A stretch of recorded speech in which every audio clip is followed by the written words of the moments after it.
Well, hello. This is Ryan at Rad Ideas with another edition of Ask Rad Ideas, where I answer communication questions coming from viewers just like you, offering practical solutions to their church communication challenges. And my goal with all this is really to just help you improve your church communications and marketing so that your message gets heard and people respond. And I have a question today from a viewer. And that question is, what is the most effective way to communicate without harassing people? Now, this is an interesting question for me because so often we go in our church communications, we are on the extremes. We do one of two things. We either under communicate, which means people honestly have no idea what it is that we have going on because we aren't sharing enough often enough that they even know, or we swing the pendulum the opposite direction and we communicate so much that they actually stop listening, or so much that they feel completely overwhelmed and like, why are you irritating me? Please stop. And I think that's the place from which you're speaking, is how do I kind of find that balance where people are connecting with the information but not feeling overwhelmed and harassed by it. And the reality is this: your church and community really has extremely limited bandwidth. There's only so much that they can take in before they start to zone out. And it isn't that they don't care or that they don't want to know. They just live busy lives. And it's not that they're self-centered. They just have a lot going on.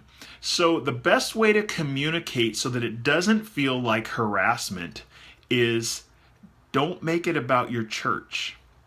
Make your communications about them. And here's really what I mean when I say that is, I'm not saying change how you share the gospel. I'm not saying water it down and be self-serving. What I'm saying is that because they have limited bandwidth, we spend all week thinking about what we've got going at church, thinking about our plans, but they haven't. And your church comes into the conversation without having this overarching understanding of everything that's going on, all the pieces, why it should be important to them, what it is that they really need to know. And so the challenge is we've got to really be super, super intentional about what we share. Okay? So by saying less, okay, if we say less, what I mean when I say that is only pick the top 3-4 things in the life of your church that need to be shared with them right now. Okay? And the best way to do that is to just get a calendar and start saying what's coming, what weeks can we talk about these things, so we've had enough chance before an event so that we aren't overwhelming people. Pick the top 3 or 4 things. That way people aren't caught off guard. We're able to say things often enough. Okay? And a good rule of thumb when it comes to things is that if a ministry opportunity doesn't directly connect with a extremely large percentage of the people who are going to hear it, it's probably not the place to share about it. For example, a women's retreat is going to essentially have the ability to connect with probably 50 to 60% of the people in your building at any given time. So talking about that on a Sunday morning during announcements, probably a pretty good idea. But a men's woodworking class, it's going to relate to a very, very narrow band of people. So talking about that in an all-church congregational setting just doesn't really make sense. So if you can direct those people to information specific to them, then you're in a much better place to really get down to what are the top 3 or 4 things congregationally that we need to talk about in this setting. And the second thing I would say is, so you say less And you've got to start then using language that people will understand. Language, especially that people who aren't connected to you are going to understand, like community members and things. And the challenge here is that oftentimes we're so connected we take things for granted. We don't even think about the fact that what we just shared used some insider language. And what I mean by insider language is there's this natural tendency to abbreviate things. So we have a multi-purpose room and we call it the MPR. So join us Tuesday night in the MPR, it'll be great. Well, anyone connected with your church, there's a chance they're going to understand that. But someone who's not, who's maybe a guest with you or reading your bulletin that was left on the table someplace out in the community, even if the topic interests them, they're going to be confused and not have all the information they need. So if you can be super specific and speak directly to the kind of questions that people are actually asking. Who's this event for? When is it occurring? What's the full name of the location? Where would I find this room on campus? Can my kids come too? Okay, those are the kind of questions that people are actually asking, especially that people who aren't highly connected with you are asking. And so if you can use language that they understand, okay, it will make a tremendous, tremendous difference. And the third thing I would say to make it not about your church, but to help it be about them, is to share details with the heart connected. Okay, is to go beyond just the who, what, where, when, but to show people why it is that this would make a difference in their lives. And because we live such busy lives, people subconsciously have this little voice that says, what's in this for me? Why should this be important to me? Why is what you're sharing important? Why should I even be paying attention? Okay, people approach every opportunity, every thing that comes across them in this way. Is this important? If I don't think it's important, even if it really might be, but I don't perceive that it is, I stop listening and I move on.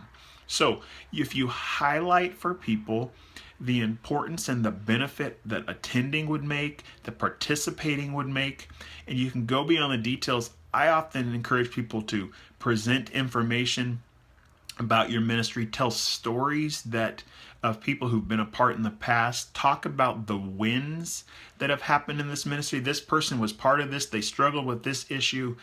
Here's a step they made forward that God did in their lives in the midst of it. Don't be afraid even to tell unfinished stories of people who are in transition, who this is where they were, this is what God is doing, and the story's not over yet. But if you have similar issues and are looking for help in these areas, this would be a group you ought to be a part of. If you can share those kind of things, then people begin to say, oh, this church cares about these issues going on in the lives of people enough to have solutions available, and to not be afraid to have conversations about it. And all of a sudden people begin to listen differently because you're sharing the details not just as a information calendar item, but the difference it's going to make and why they should be a part of it. And these three things I really put into a little equation. It's a great way to think of it, a great way to remember it. It's say less with greater clarity in ways that connect with people.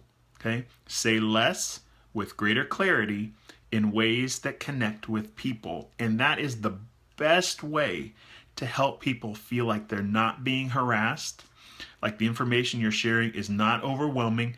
Because listen, you will continue to listen over and over and over again to things that you know connect with you and you're interested in. And if people see themselves in what you're sharing, it doesn't matter if you over communicate. They will be connected with what's happening in such a way that they won't feel harassed because they see the value that's being presented in what you offer. So say less with greater clarity in ways that connect with people. And if you do this consistently, you're going to see growth in your congregation because people will begin to see what you do differently, not as events, but as life change opportunities that they themselves can be a part of, or that they can invite people in the community to be a part of. Now, once again, my name is Ryan Holk, and I help churches to find ways to build marketing and communications that get noticed so that people hear their message and respond. And each week, as a part of that, I am answering questions coming from viewers just like you, questions that they have about their church communications, challenges that they're facing, places that they're just plain stuck and need some help. And if you've got one of those, I would love to answer questions for you. And you can send me a message at #AskRadIdeas, and I would be happy to help answer those for you. I even sometimes get on the phone and just give people short strategy sessions, I call them, that are free for 15 minutes. We just kind of hash out some solutions and things that you can dive into to help your church get unstuck in the areas of church communications. So if you've got one of those, please send me a message. I would love to be a resource for you. And until next time, thanks and blessings. If you've got a question you'd like to submit for Ask Rad Ideas, visit radideas.com/askRadIdeas to submit your question.